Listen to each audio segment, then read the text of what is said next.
கடல் எப்போதுமே பேரிரைச்சலுடன் இருக்கிறது. கடலுக்குள் உள்ள எரிமலைகள் வெடித்து சிதறுகின்றன.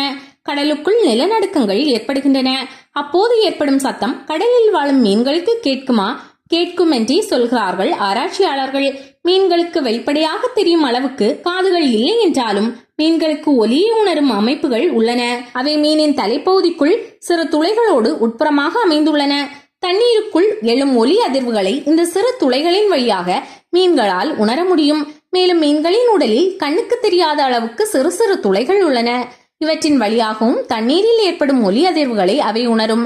குறிப்பாக வீடுகளில் தொட்டிகளில் வளர்க்கிறோமே தங்க மீன்கள், அவற்றுக்கு இந்த உணரும் ஆற்றல் ரொம்பவே அதிகம் என்கிறார்கள் ஆராய்ச்சியாளர்கள்.